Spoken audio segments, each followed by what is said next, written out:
नमस्कार दोस्तों, मैं विनोद कश्यप एक बार फिर आपके सामने अपने न्यू वीडियो के साथ। जैसा कि दोस्तों आपको मालूम है, इससे पहले हम राजस्थान के लोक देवता पढ़ रहे थे और लोक देवताओं के अंदर हमने दोस्तों पंच पीरों की सबसे पहले बात करी थी। तो उन पंच पीरों में हमने 4 पीरों के बारे में बेहतरीन जानकारी ले ली थी, जिसमें रामदेव जी पढ़ा हमने, गोगा जी, हड़बू जी और मेहाजी मांगलिया को पढ़ा हमने। और आज हम जिस पंच पीर के बारे में जान रहे हैं, जो हमारे वीडियोस के इस चैनल का 5वां पीर है, अंतिम पीर जिसे हम पढ़ने वाले हैं, वो है पाबूजी राठौड़, जिसके बारे में हम आज जानकारी लेंगे। लेकिन इस जानकारी को शुरू करने से पहले मेरी आप लोगों से एक छोटी सी अपील दोस्तों, कि जिन बच्चों ने मेरे चैनल को सब्सक्राइब नहीं किया है वो मेरे चैनल को सब्सक्राइब कर लें और साथ ही साथ बेल आइकन को भी दबा लें, क्योंकि मेरे न्यू वीडियोस के नोटिफिकेशन जो है वो आपको मिलते रहेंगे। और कोशिश ये कर रहा हूं दोस्तों, जिस तरह आपके जवाब मुझे मिल रहे हैं व्हाट्सएप पर, फेसबुक पर और साथ ही साथ मेरे यूट्यूब चैनल पर, तो मैं लाइव आने का भी सोच रहा हूं, लेकिन जल्द ही लाइव आऊंगा। लेकिन उससे पहले आज की जानकारी का जो टॉपिक है वो है पाबूजी राठौड़। तो चलिए दोस्तों, आज शुरू करते हैं पाबूजी राठौड़। सबसे महत्वपूर्ण बात दोस्तों, पाबूजी राठौड़ जो है वो पंच पीरों के अंदर आते हैं। इसके लिए मैंने आपको एक सूत्र भी दिया था, जिससे आप पांचों के पांचों पीरों को याद रख सकते हैं। वो सूत्र था हरा पानी मांगो। हरा से बनता है से बनेगा हड़बू जी, रा से बनेगा रामदेव जी, ठीक है ना, पानी से बना पाबूजी, मांगो से मां से बना मेहा जी या मांगलिया जी, और मांगो गो से बना गोगा जी। तो ये 5 पीर जो है वो राजस्थान के अंदर हैं। और पीरों के बारे में मैंने आपको इससे पीछे की वीडियो में बता दिया था कि पीर वो होते हैं, पीर वो लोक देवता हैं जिनको हिंदू और मुस्लिम दोनों क्या करते हैं, पूजते हैं। तो दोस्तों पाबूजी राठौड़, जैसा कि आप देख रहे हो, इनका जन्म जो था राठौड़ राजवंश के अंदर हुआ था, राठौड़ वंश के अंदर हुआ था। इनका जन्म कोलूमंड फलोदी 1236 ईस्वी के अंदर हुआ था। वर्तमान में ये जो कोलूमंड फलोदी है दोस्तों, ये देचू तहसील के अंदर आता है। ये भी याद रखिएगा दोस्तों, कोलूमंड जो है, जो फलोदी के अंदर आता था, ये प्रॉपर रूप से जिले के रूप में जोधपुर के अंदर आता है। और ये जो देचू तहसील जो बनाई गई है दोस्तों, ये नई बनाई गई है, जो कि वर्तमान में लोहागढ़ और शेरगढ़ तहसीलों को जोड़कर बनाई गई है। हालांकि उससे के अंदर आपको बता दूं, जोधपुर में 3 नई तहसीलें बनाई गई हैं,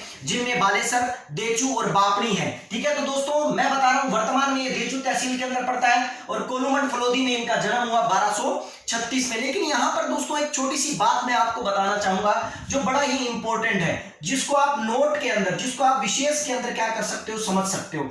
अभी हाल ही के अंदर राजस्थान सरकार के द्वारा कोलूमंड के अंदर एक पैनोरमा बनवाया गया था। और ये जो पैनोरमा जो पाबूजी के जन्म के ऊपर बनवाया गया था, पाबूजी के जन्म के रूप के अंदर जो ये पैनोरमा बनाया गया था, इस पैनोरमा के अंदर पाबूजी का जन्म जो है दोस्तों, वो क्या बताया गया है, कवास गांव बताया गया है। ये बड़ा ही इंपॉर्टेंट जानकारी है दोस्तों, थोड़ा सा ध्यान रखिएगा कि पाबूजी का जन्म राजस्थान सरकार के द्वारा बनाए जाने वाले पैनोरमा के आधार पर, जो उन्होंने एक राजस्थान का पाबूजी के ऊपर जो मतलब बना पैनोरमा बनाया उन्होंने, वो कवास गांव बाड़मेर के रूप में उनका जन्म स्थल को बताता है। तो बड़ी इंपॉर्टेंट चीज है दोस्तों कि हम यहाँ किताबों में ये पढ़ते हैं कि उनका जन्म कोलूमंड फलोदी में हुआ, लेकिन राजस्थान सरकार के द्वारा कोलूमंड में जो पैनोरमा बनवाया गया, उसमें पाबूजी का जन्म कवास गांव बाड़मेर के अंदर बताया गया। ऐसा क्यों है दोस्तों? हालांकि ये भी बता दूं दोस्तों, ये कवास गांव जो है जूनाखेड़ा के अंदर पड़ता है, जो बाड़मेर क्षेत्र के अंदर आता है। इसका एक रीजन है दोस्तों, आपको पता हो तो पाबूजी के ऊपर एक ग्रंथ लिखा गया है, जो बड़ा ही इंपॉर्टेंट ग्रंथ है दोस्तों,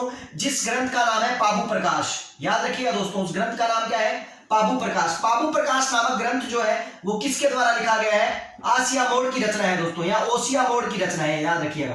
तो ओसिया मोड़ जो है ये क्या करता है, जब पाबू प्रकाश को लिखता है तो पाबूजी का परम भक्त था ओसिया मोड़। जब इसने ये रचना लिखी पाबू प्रकाश, तो पाबू प्रकाश की इस रचना के आधार पर उसने इस रचना में स्पष्ट लिखा है कि पाबूजी का जन्म जो है वो कोल्लू नामक गांव के अंदर हुआ था।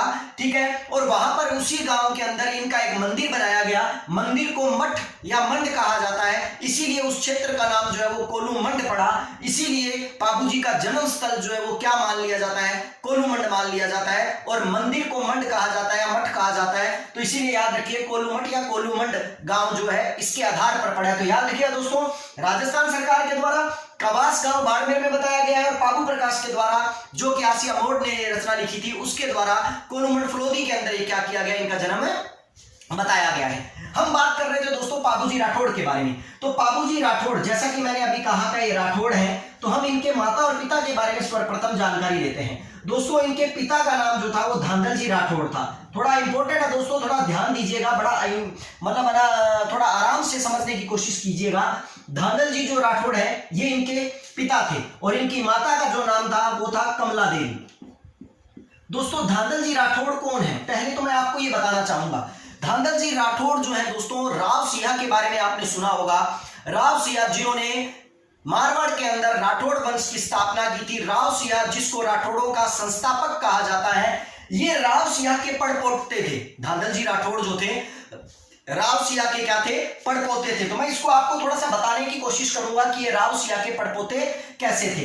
दोस्तों धांधल जी राठौड़ से पहले मैं राव सिंह के बारे में थोड़ी सी जानकारी दे देता हूं कि राव सिंह जो थे, जो जिनको मारवाड़ के राठौड़ों का संस्थापक कहा जाता है, इस राव सिंह का एक पुत्र था दोस्तों जिसका नाम था आसनाथ। याद रखिए दोस्तों, इनके पुत्र का क्या नाम था, आसनाथ। दोस्तों ये वही आसनाथ है जिसके बारे में हम पढ़ते हैं कि आसनाथ जो कि दिल्ली सल्तनत के सुल्तानों से लड़ता हुआ वीर गति को प्राप्त हो गया था, और ये वही आसनाथ है दोस्तों जो कि राव सिंह का क्या था, बेटा था। अब आसनाथ के दो पुत्र हुए दोस्तों, यहां पर आप याद रखिएगा, आसनाथ के क्या हुए, दो पुत्र हुए। पहली बात तो पहला पुत्र जो था आसनाथ का, उसका नाम था दूहड़ जी। याद रखिएगा क्या था दोस्तों, दूहड़ जी। अब ये दूहड़ जी कौन है आप कहेंगे, तो मैं आपको बता दूं दोस्तों, दूहड़ जी वो इंसान थे जिनके बारे में हम पढ़ते हैं कि मारवाड़ के अंदर कर्नाटक से नागनेची माता की मूर्ति लाकर नागुना बाड़मेर में इन्होंने स्थापित की थी, और इसी राठौड़ वंश की कुल देवी जो है वो हम किसे कहते हैं, नागनेची माता को कहते हैं। तो इसलिए इस चीज की जानकारी को याद रखिएगा। और उसके बाद जो पुत्र के रूप में व्यक्ति हुए उनका नाम था धांधल जी राठौड़। क्या नाम था, धांधल जी। तो इसीलिए दोस्तों याद रखिएगा, ये राव सिंह के क्या थे, पड़पोते थे। राव सिंह के पड़पोते थे, इसीलिए राठौड़ वंश से जुड़े थे, और बड़ी ही इंपॉर्टेंट क्या थी, मतलब ना इनकी छवि थी, महत्वपूर्ण इनका क्या था, स्थान था। अब मैं जो बात बता रहा हूं दोस्तों वो याद रखिएगा कि धांधल जी राठौड़ जो है और कमला देवी जो है, इनका विवाह हुआ आपस के अंदर, और विवाह होने के बाद कुछ समय तक ये इंतजार किया गया कि शायद इनके घर में किलकारियां बजेगी, बच्चे की किलकारियां जो है वो सुनाई देंगी। लेकिन लंबे समय तक इनके किसी भी प्रकार का कोई पुत्र या किसी भी प्रकार की कोई संतान नहीं हुई। ये दोनों आपस में कई बार बात करते थे और आपस में इस बात को लेकर वो काफी दुखी भी रहा करते थे। और यहीं पर क्या हुआ कि धांधल जी राठौड़ एक बार, यहां पर मैं आपको बताऊं कि धांधल जी राठौड़ एक बार जंगल में शिकार खेलने के लिए गए। जब वहां शिकार खेलने के लिए गए तो उनको एक बार शिकार खेलते खेलते एक घोड़ी नजर में आई। जब वो घोड़ी जो थी वो उनको बड़ी पसंद आई और उन्होंने उस घोड़ी को पकड़ने का निश्चय कर लिया, और शिकार खेलते खेलते उस घोड़ी को पकड़ते पड़ते वो जंगल के मध्य में चले गए। और उसके बावजूद भी वो घोड़ी जो थी वो धांधल जी राठौड़ के क्या नहीं थी, हाथ में नहीं आ रही थी। घोड़ी जितना आगे दौड़ती, धांधल जी राठौड़ उसके पीछे पीछे दौड़ते। धांधल जी राठौड़ अपने घोड़े को लगाम लगाकर तेज करते, इससे पहले घोड़ी जो थी वो क्या हो जाती, और तेज भाग जाती। अंततः धांधल जी राठौड़ जो है वो थक कर हार कर एक जगह पर बैठ जाते हैं, और वहीं पर वो घोड़ी जो है उनको देखते हुए एक अप्सरा का रूप धारण कर लेती है। और अप्सरा का रूप धारण करते हुए वो अप्सरा इतनी सुंदर धांधल जी राठौड़ को लगती है कि उन दोनों के मध्य आपस में बातचीत होती है, और इस तरह धांधल जी राठौड़ के सामने वो अप्सरा जो है वो शादी का प्रस्ताव रख देती है। लेकिन उन दोनों के मध्य शादी हो उससे पहले वो अप्सरा धांधल जी राठौड़ को एक शर्त रखती है कि धांधल जी आपसे मैं शादी तभी करूंगी, क्योंकि धांधल जी के कोई पुत्र हो नहीं रहा था कमला देवी की, और धांधल जी भी ये चाह रहे थे कि अगर मैं किसी महिला से दूसरी महिला से शादी कर लूं तो कहीं मुझे और महिला से पुत्र की प्राप्ति हो भी सकती है। और इसीलिए धांधल जी राठौड़ क्या थे, अप्सरा से विवाह करने के लिए राजी हो गए। और यही रीजन था जिसके कारण अप्सरा ने उनके सामने एक शर्त रखी कि मेरी शर्त यह है कि आप मुझे इसी जंगल के अंदर एक छोटा सा महल बनवा के दे दीजिए, मुझे इस जंगल के अंदर एक घर बना के दे दीजिए जिस घर के अंदर केवल और केवल मैं रहूंगी और उसके अलावा कोई नहीं रहेगा। और आप भी यदि आएंगे तो एक बार मेरा दरवाजा खटखटा कर आएंगे, मुझे पूछ कर अंदर आएंगे, जब मैं अनुमति दे दूंगी तब आप क्या होंगे, अंदर प्रवेश करेंगे। इस बात की शर्त को रखते हुए धांधल जी राठौड़ और अप्सरा के मध्य विवाह हो जाता है और समय बीतने लगता है। याद रखिए दोस्तों, इस तरह धांधल जी राठौड़ ने जो शर्त रखी अप्सरा से, उस अप्सरा से शर्त रखने के बाद धांधल जी राठौड़ जो है वो क्या कर लेते हैं, उनसे विवाह कर लेते हैं। इस तरह धांधल जी राठौड़ की दो पत्नियां होती हैं, एक कमला देवी होती है और एक उनकी पत्नी जो होती है वो कौन होती है, अप्सरा होती है। दोस्तों मैं थोड़ा सा इसे रब कर देता हूं ताकि आगे की जो जानकारी है वो मैं बताने में कहीं मुझे परेशानी ना हो, लिखने में मुझे कहीं परेशानी ना हो। अब इस तरह जो अप्सरा जो होती है और धांधल जी जो होते हैं, धांधल जी राठौड़ और अप्सरा के माध्यम से उनके कुछ संतानें होती हैं दोस्तों। उन संतानों के बारे में हम बात करते हैं। धांधल जी राठौड़, धांधल जी प्लस अप्सरा। ठीक है दोस्तों, इनके कुछ संतानें होती हैं। उन संतानों में इनकी दो तो क्या होती हैं दोस्तों, पुत्रियां होती हैं, और साथ ही साथ इनके दो क्या होते हैं, पुत्र होते हैं। इन दो पुत्रों में बड़ा पुत्र जो होता है दोस्तों, उसका नाम होता है बूढ़ो जी। दोस्तों इसके बारे में भी हम बात करेंगे कि बूढ़ो जी कौन थे। और उनके बाद छोटा पुत्र जो होता है, उनका प्रिय पुत्र जो होता है, और वो होता है पापू जी। और उनकी जो दो पुत्रियां होती हैं, उनमें दो पुत्रियों में सबसे इंपॉर्टेंट पुत्री जो होती है उसका नाम होता है पैमल दे। याद रखिए दोस्तों, क्या नाम होता है उसका, पैमल दे। इसको पैम दे भी बोलते हैं, अगर ले ना लगाओ तब भी चल जाएगा दोस्तों। इनका नाम पैम दे था। इस पैम दे को के साथ ही सोनबाई का नाम भी आता है। याद रखिए दोस्तों, सोनबाई या सोनाबाई, याद रखिएगा। ठीक है दोस्तों, तो इनकी दो पुत्रियां हुई और साथ ही साथ इनके दो पुत्र हुए, जिनमें बड़ा पुत्र था बूढ़ो जी और छोटा पुत्र थे पापू जी। यहां पर मैं पापू जी को समझाने से पहले एक छोटा सा यहां पर मैं विराम लेते हुए आपको एक चीज थोड़ा सा बताना चाहूंगा दोस्तों। यहां पर बड़ी इंपॉर्टेंट जानकारी है। ये बूढ़ो जी वही व्यक्ति हैं दोस्तों जिन बूढ़ो जी की पुत्री का नाम जो था वो क्या था, कैलम दे था। ये बड़ी इंपॉर्टेंट जानकारी है दोस्तों, थोड़ा ध्यान रखिएगा। हालांकि मैं इस जानकारी को आपको गोगा जी जब मैंने लोक देवता करवाए थे पंचपीरों के अंदर, तो मैंने ये जानकारी बड़ी अच्छे तरीके से दी थी, लेकिन एक बार फिर मैं याद दिलाने के लिए आपको ये जानकारी दे देता हूं कि बूढ़ो जी की एक पुत्री थी जिसका नाम था कैलम दे, और ये पुत्री जो थी ये पापू जी की भतीजी लगी और पापू जी की सबसे प्रिय भतीजी थी। कहने का मतलब पापू जी का चाचा जो था, जो कैलम दे के जो चाचा जो थे, उनके साथ बड़ा घनिष्ठ संबंध था, बड़ा ही प्यार किया करते थे, अपनी बेटी के समान कैलम दे को क्या करते थे, प्यार किया करते थे। तो याद रखिएगा ये वही कैलम दे है जिसका विवाह जो था दोस्तों किसके साथ करवाया गया था, गोगा जी के साथ करवाया गया था। तो इसलिए याद रखिएगा कि गोगा जी जो है वो किसके संबंधी थे, गोगा जी जो है वो पापू जी के क्या थे, संबंधी थे। ये भी इंपॉर्टेंट बात याद रखिएगा कि पापू जी की भतीजी कैलम दे का विवाह जो था वो किसके साथ हुआ था, ठीक है ना, गोगा जी के साथ हुआ था।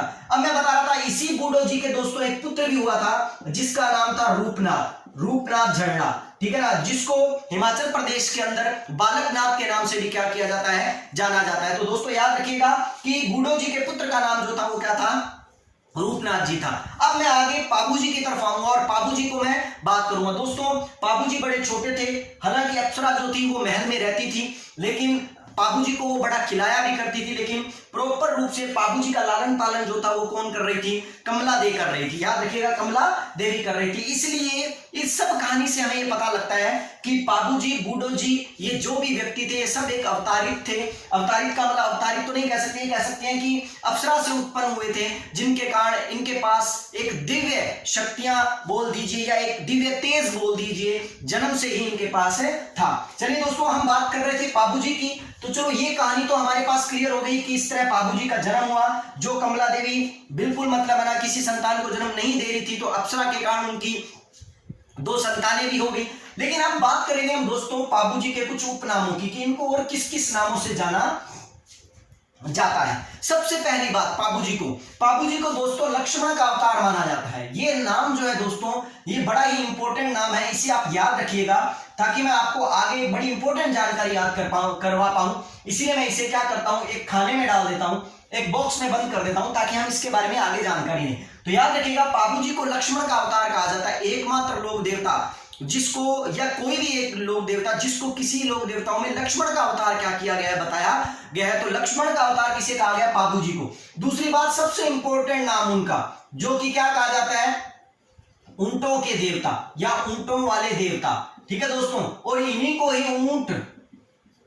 ऊंटों के रक्षक देवता के नाम से भी क्या किया जाता है, पुकारा जाता है। इनका उपनाम जो है ऊंटों के रक्षक देवता भी है। अब आप कहोगे सर ऊंटों के देवता और ऊंटों के रक्षक देवता ऐसे कैसे, दोस्तों थोड़ा सा यहां समझ लीजिए, ठीक है ना। यहां पर मैं आपको ये बताना चाहूंगा इनको ऊंटों के देवता ऐसा क्यों कहा जाता है, क्योंकि राजस्थान में सर्वप्रथम ऊंट लाने का श्रेय यदि किसी व्यक्ति को जाता है तो वो किसको जाता है, पापू जी को जाता है। अब आप कहोगे सर ऐसे कैसे राजस्थान में सर्वप्रथम जो ऊंट जो है वो पापू जी कैसे लेके आए। दोस्तों यहां पर क्या है मैं आपको बताऊं, जब कैलम दे का विवाह होने वाला था, कैलम दे का गोगा जी के साथ विवाह निश्चित कर दिया गया था, तो दहेज में कैलम दे के विवाह के रूप में 50 ऊंट और 50 ऊंटनियां मांगी गई थी। तो ऐसा कहा जाता है कि उस वक्त ऊंट और ऊंटनियां हमारे यहाँ भारत में राजस्थान में तो मिलती नहीं थी। श्रीलंका से ऊंट और ऊंटनियां क्या थी, मतलब पाए जाते थे वहां पर। तो पाबूजी कहते हैं कि पाबूजी का एक मित्र हुआ करता था जिसका नाम था हरमल रायका। दोस्तों मैं ये नाम यहाँ लिखता हूं और इसके बारे में हम आगे जानकारी लेंगे। ये रायका जाति का था और आप जानते हो दोस्तों ऊंट पालक जाति जो है वो कौन सी है, रायका है, ठीक है ना, जिसको रेबारी भी बोला जाता है, रेबारी जाति जो है वो भी है। तो हरमल रायका जो था वो क्या था, उनका मित्र था पाबूजी का। तो पाबूजी को हरमल रायका ने कहा कि भाई पाबूजी यदि आपको ऊंटों ऊंटनियों की जरूरत है तो ये सब श्रीलंका में मिलेंगी, तो चले अपने श्रीलंका पर चढ़ाई कर देते और वहां से ऊंट और ऊंटनियां ले आते हैं। तो कहते हैं कि पाबूजी राजस्थान से चल पड़ते हैं ऊंट लाने के लिए और वो श्रीलंका पर धावा बोलते हैं और वहां से खूब सारे ऊंट और ऊंटनियां ले आते हैं और इस तरह चलते चलते आ जाते हैं कहां पर, आहड़ की तरफ, उदयपुर की तरफ। लेकिन उस दौरान इतना लंबा टाइम हो जाता है कि उधर कैलम डे जो है उसका विवाह की तारीख आ जाती है और उसके फेरे होने लग रहे होते हैं। और यहाँ पर जो है अभी तक उसके चाचा जो एक पिता के समान थे, जो चाचा अपनी भतीजी को बहुत प्यार करते थे, वो चाचा उस समय विवाह मंडप में नहीं है। ये बात सोचकर कैलम डे बड़े ही क्या होती है, दुखी होती है और मन ही मन पाबूजी को क्या करती है, मतलब है ना, उनको पुकारती है, उनको बुलाती है और पाबूजी को ये आवाज उनको सुनाई देती है। तो पाबूजी सोचते हैं कि अब मैं जल्द से जल्द वहां कैसे पहुंचूं, क्योंकि उस वक्त पाबूजी के जो जितने भी ऊंट थे उन ऊंटों के 5 पांव हुआ करते थे। दोस्तों याद रखिए, ऊंटों के कितने पांव थे, 5 पांव थे।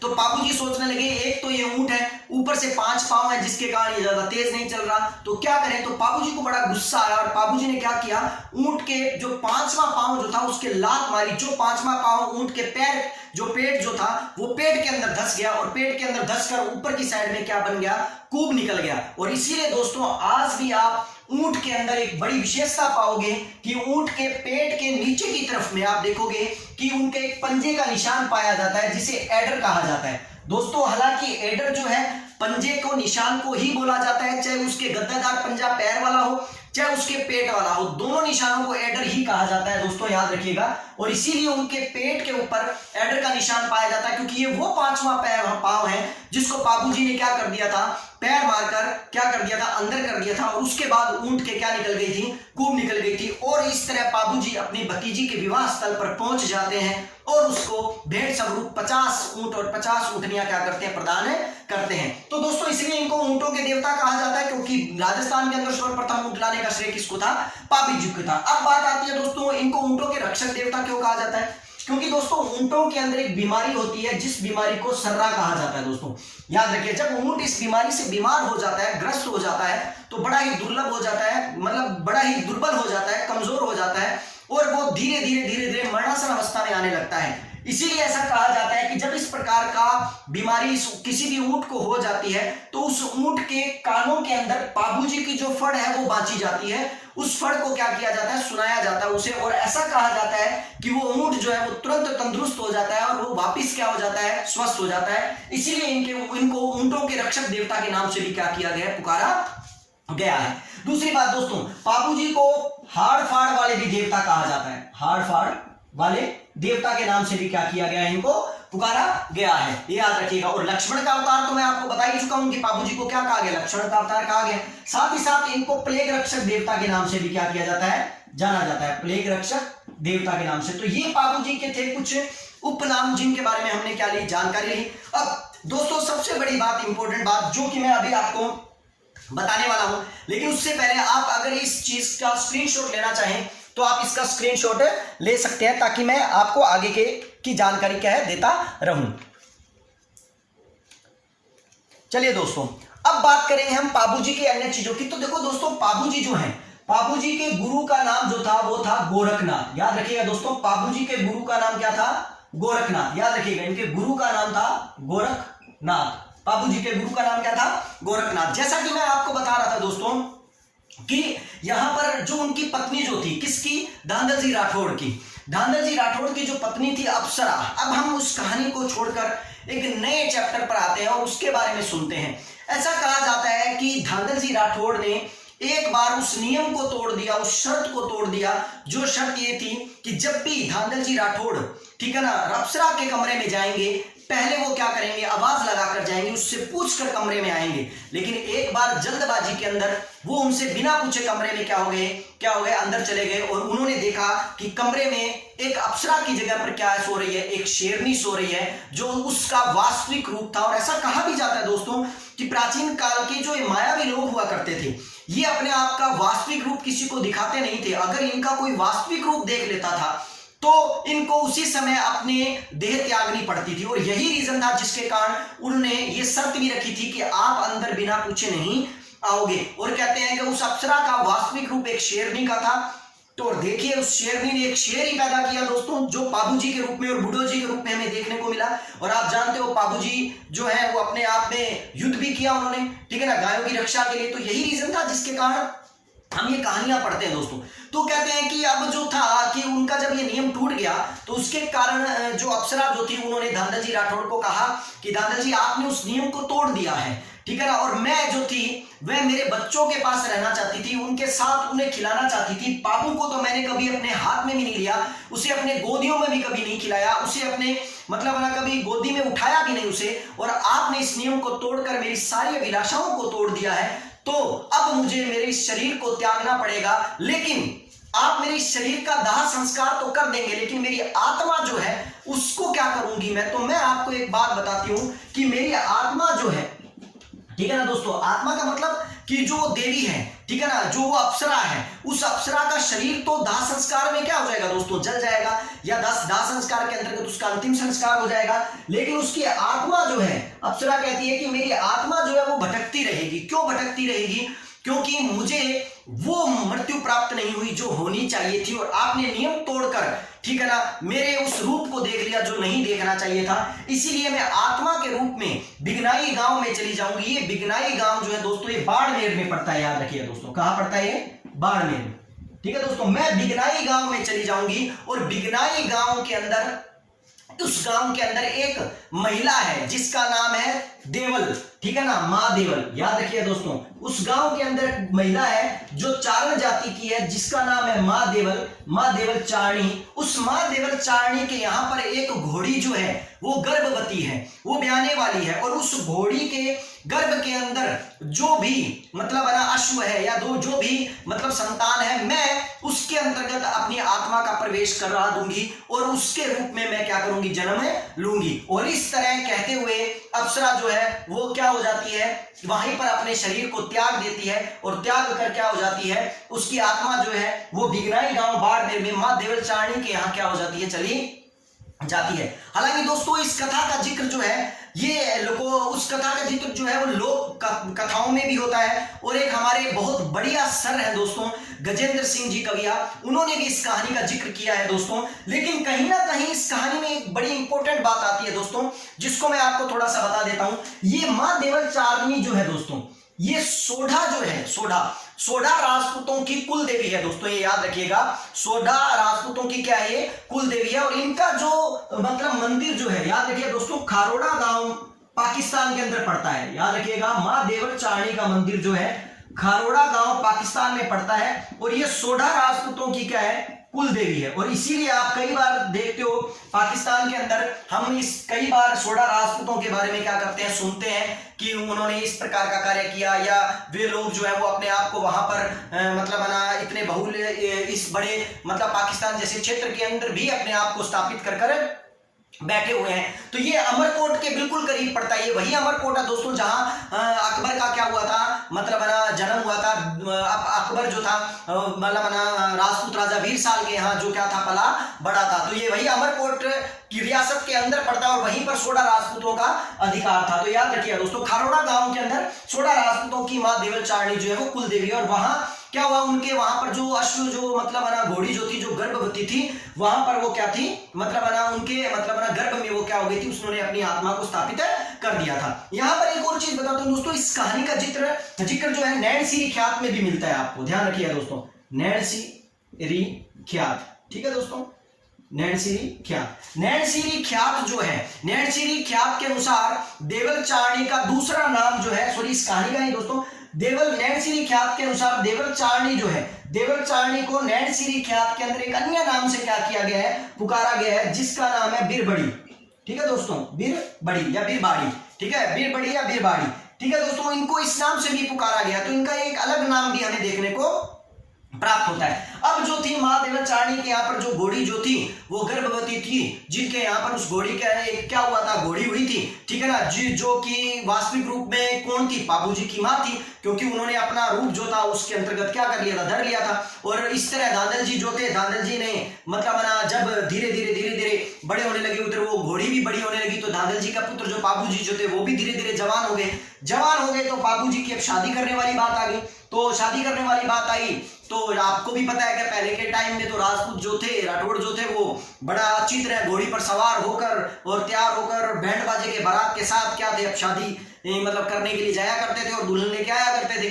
तो यहाँ पर क्या हुआ कि धांधल जी ने उस वक्त पापू जी को अपने पास बुलाया और कहा कि देख पापू, ठीक है ना, अब तू जवान हो चुका है, तेरी शादी करने वाली हो चुकी है, ठीक है ना, और तोरण के लिए तुझे घोड़ी की क्या करनी पड़ेगी, तोरण जो के लिए, ठीक है ना, तुझे ना एक घोड़ी का इस्तेमाल करना पड़ेगा।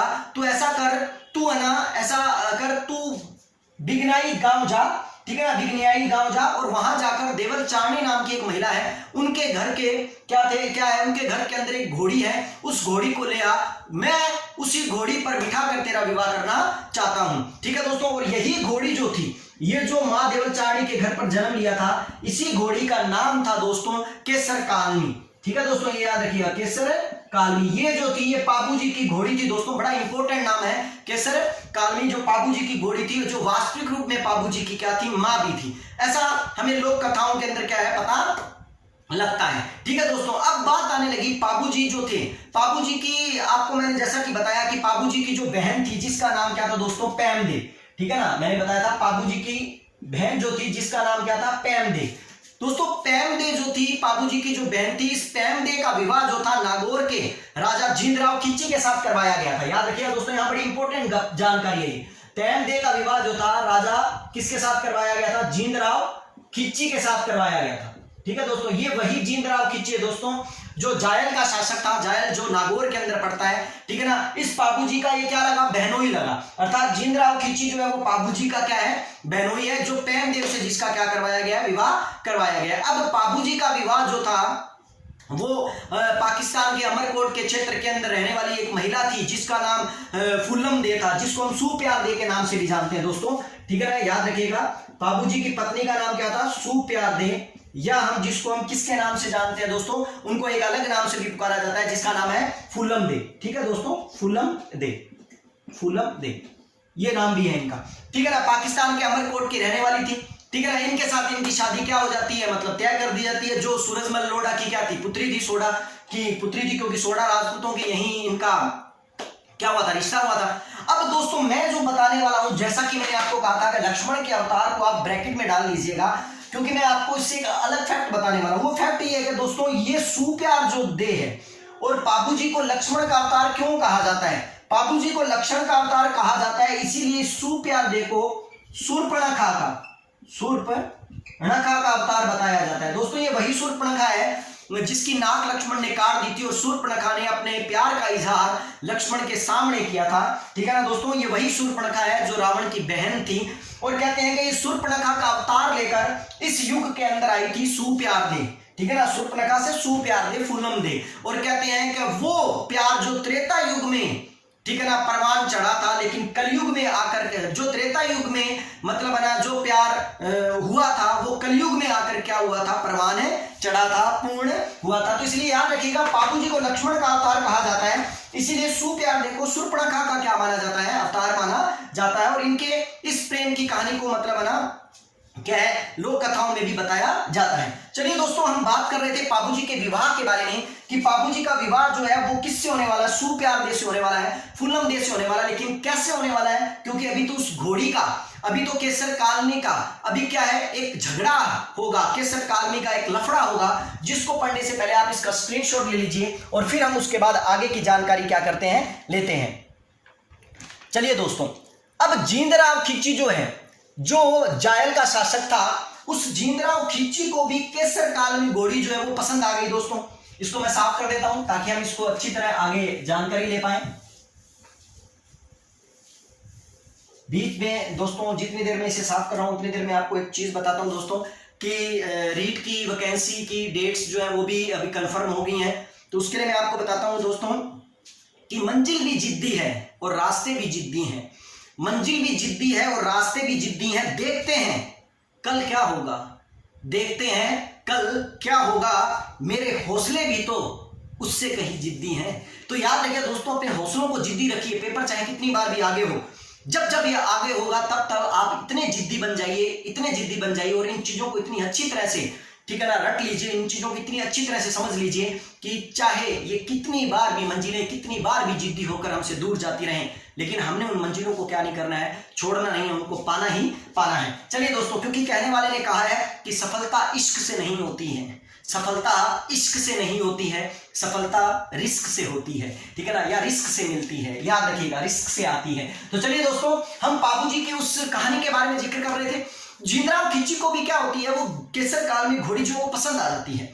दूसरी तरफ बाबूजी को धांधल जी ने कहा था कि बेटा तेरी शादी होगी तो ये याद रखना वही घोड़ी लाएगा तो ही होगी, वरना नहीं होगी। अब ठांडा है दोस्तों, क्या बिना शादी के यार और बिना घोड़ी के शादी होने वाली नहीं है, वो घोड़ी के बिना शादी होने वाली नहीं है और बाबूजी को शादी करनी है। तो दोस्तों आपको पता है घोड़ी तो लेके जानी पड़ेगी। और दोस्तों जिसके कारण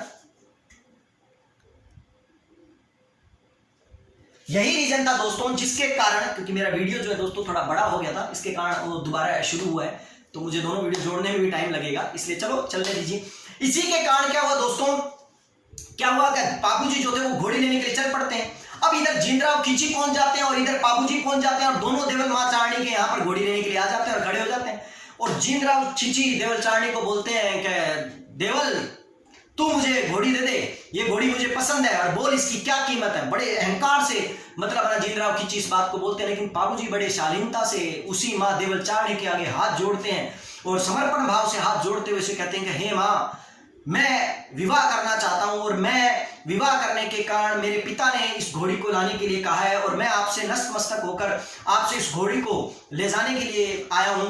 आप ये घोड़ी मुझे चाहे उधार ही दे दीजिए। और देवल चारणी जो है वो बाबूजी की इस नम्रता पर बड़ी प्रसन्न होती हैं और इधर जींद्राव खींची जो है वो बड़ा क्रोधित हो जाता है और यहीं पर देवल चारणी निश्चय कर लेती है कि ये घोड़ी किसको देंगी, बाबूजी को देंगी। और यहीं पर जींद्राव खींची बाबूजी के सामने ही मां देवल चारणी को धमकाने लगता है और धमकाते हुए वो कहता है कि देख देवल, यदि तैने घोड़ी दे दी बाबू को तो मैं तेरी एक भी गाय नहीं छोड़ूंगा, सारी की सारी गायों को अपहरण कर कर लेकर चला जाऊंगा। तो वहां बाबूजी खड़े होते हैं और आपको पता है बाबूजी भी यार ऐसे जोश वाले इंसान थे, उस अप्सरा के बेटे थे, ऐसे थोड़ी मतलब पीछे हट जाते।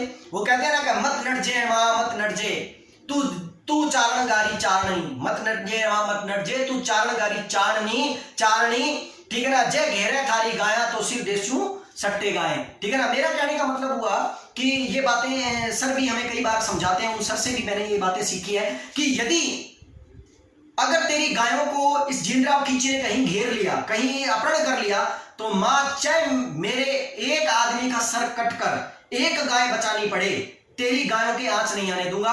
चाहे मेरा सर कटकर और मेरे मित्रों का सर कटकर तेरी एक एक गाय मिले, तब भी हम सारे क्या होंगे, अपना सर कटाकर तेरी गायों को बचा लाएंगे। इतनी बात सुनते ही देवल चारणी मां बड़ी प्रसन्न होती है और देवल चारणी मां घोड़ी जो है वो किसको दे देती है, बाबूजी राठौड़ को दे देती है। दोस्तों आज के लिए ये वीडियो इतना ही, और बाबूजी राठौड़ अभी खत्म नहीं हुए हैं और इस बाबूजी राठौड़ का पार्ट 2 बनाने वाला हूं मैं, जिस पार्ट 2 को आप जरूर देखिएगा।